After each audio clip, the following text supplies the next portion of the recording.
curious how they're going to lane this about. If they do, I mean, just throwing out spitball and putting it against the wall, some will stick, some won't. I mean, if they can just keep... It's possible. It's not an easy win, but it is definitely doable. Oh, the cask is going to be huge here, though. Bouncing back and forth. It does barely get the maximum range, but Paladai will still fall for the first blood. It's going to be Wisp. He leaves out with a Fire Blast, but he gets healed up right there from the ward. Cask flies out, and they might be able to finish off Paladai, but the heal is still coming in. They do manage to bring him down. They have to work damn hard for it. They might lose Bulba. They will. Right click comes on through, and it's going to be Necrophos who cleans up the pesky little Bulba support, but look at the upheaval. That is what they're preaching about, boys and girls. Is he is straggling to try to get away from this one, and he is persistent. He's not letting up yet. He's still slow, way outside of what looks like the AoE. Easy ice pass, easy McIntyre lowdowns. And he also gets a hold of his Atos. He's looking to put it here. He puts it already to use, throws it on the Pycat, and they turn their attention and take him down easily. What is he ravaging? Very low. Can't get away from the Ravage, unfortunately, and falls. Nice jumping from Sing Sing. And they're going right on EE, but that ice path beautifully laid down. Macropire to zone them all the way back out. There's another Atos, or EE Atos rather, gets put on to come with me. And, well, he throws out the Fire Blast, ultimately will be taken down. And now, beautiful setup, Yule's in the ice path, pressure on to Sing Sing. Global, one attack on the trap, he's still low. The Atos as well, so much slow. Acre Smash will allow him to now make a swift escape, but he's still very, very low here. He's still creeping. They're not getting steamrolled at this point. Bulba will be looking towards his Death Ward with this next creep wave, and if they can get that with the Ravage, it would be huge. But obviously, Sing Sing did pop that down bottom.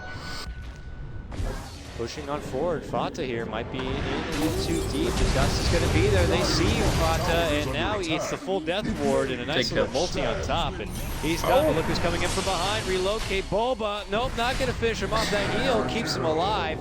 That heal kills him as it comes out the Death Pulse. Oh, Wisp ends up getting blown up. Here comes Warlock, though, dropping down the Chaotic Offering, and now sights are turned on EE here. He's making him work for it damn hard, but the Viper Strike will hold him in his place. And the Force coming out, pushing him even closer towards his allies. Now looking to bounce back. Vata jumps forward, doesn't quite get enough damage on this quite yet, but there goes the Atos. They slow down. They're just buying time right now for both sides. This one, Reaper's sight locks him in his place, but obviously not enough to burst him down. But here comes the Chaotic Offering drop. Still come with me, makes his way out. Finally he falls. Ravage on return, locks him in place, but he still lives. Fata locked him behind, but the sentry gets dropped. They finish him off. It's Koikfa on the hunt, trying to take down the ball. The puppy wants his ball. He gets it. He takes it down. Now Eternal Envy gets bashed up here, and they're trying to burst him down. Mech's going to be used. Bulba coming in to add a little bit of extra sustain for Koikfa to fight this one out.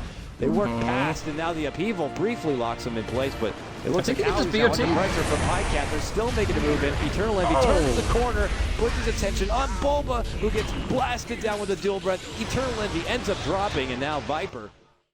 Side. There's a trap already out, though. They're paying it. They know. They see Sing Sing, and they just go ahead and get the Yules. They might have to lose Sing Sing here. He has to try to make his way out because he's the one that kind of set the stage for a big engagement. They need him desperately, but it looks like Cloud9 are looking to move on. They jump the big Chaotic Offering. Sing Sing is desperately trying to get in there. Bulba drops his ward, but gets ice pathed immediately. Sing Sing still waddling to the middle, gets the Ravage off, but doesn't catch quite enough. He falls right after. Cloud9 with a big advancement. Sing Sing is going to be forced to buy back to come in. Come with me, pulling them away from the base before they take him down here.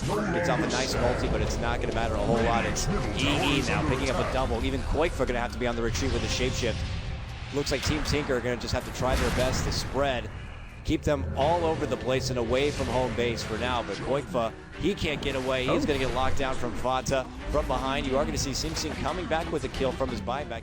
Well, that's pretty important. Will he go for a relocate play, though? They have two respawning, and he could bring somebody in. They could bring in the Jakiro if they want right now, but for now, it looks like a full disengage, and yeah, they're just keeping home. Or are they? Fata, locked down. Here's a relocate.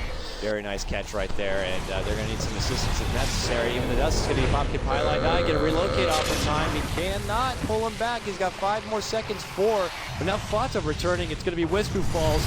But with his last dying breath, can he keep Fata alive to engage? He cannot.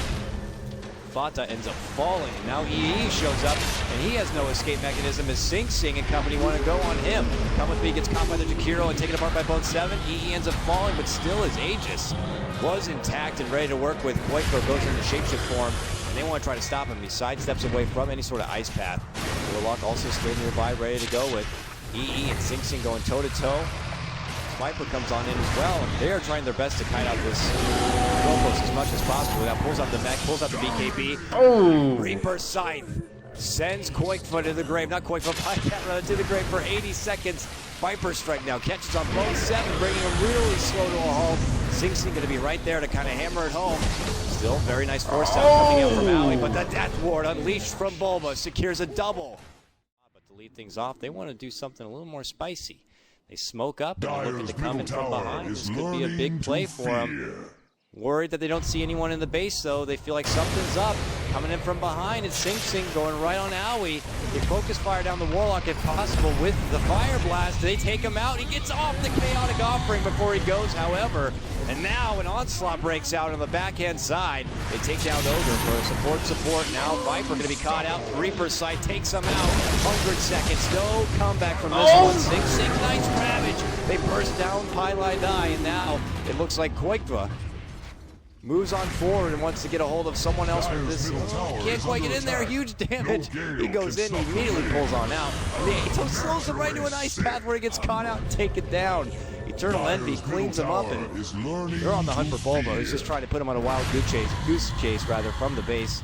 Shadow Amulet saves him for now, but just takes a couple of AoE spells to take him out, and now we call Gush, but he runs into a bit of damage. 4-staff away. They're trying their best to kite out. C9 with those 4 staffs. It's working for now, but it doesn't stop them from taking the set of actions. Ravage? Oh, he can't quite get it off yet. Sing's not finding the mark. He blinks outside of the base, it looks like for now. Towards Pylai Die, they finish him off with a nice gust. It's going to be Owie who pulls out Koikfa from the base. Turn towards him, come with me, pulls out the Fire Blast right there. Gonna drop a Chaotic Offering, even if it's on Ogre's head. Why not, right? Sing fires back with a very nice Ravage. Gets a double kill with it. Now he's trying to get away. He chases him down. One more right click plus the aura. Nope, it's going to be the aura that takes him down. Turns back, sees the Viper. Shiv is going to be popped. Death Ward going to be dropped as well from Bulba. This is turning into a disaster for both teams. The Ice Path, this is just like one last rumble to have at it. To clean up another. Both 7 still alive. Back once more. Another Reaper Sight is able to quickly finish off what looks like Bulba. Now come with me, trying to make his way out. Bulba buys back. He's back into the fight. Thank God they finally called GG. This is your disconnect autopause, and this game is over. Yeah, they tried their hardest in that last fight, but in the end, the mega creeps are gone. The best laid plans of MidasHim, man. It just all amounts to a hill of beans here. Actually, there was no Aghanim's on Eternal Envy. It's been on the courier this whole time. Really? Because he had Aegis. He had 6 slots filled and didn't feel like dropping the mech. So Bulba actually got to buy back after that scythe, but it doesn't matter. They had just such a great advantage out of the laning phase. I love that aggro try. I looked at that and I said, this has some real potential just from level 1, and we got to see it in full. The cask was a kind of a thorn in their side, but I think Pylai Die is really experienced as far as trying to get the exact distance he needs to keep the tether, but break the cask, and we saw that multiple times over. So, really smooth play from Pylai.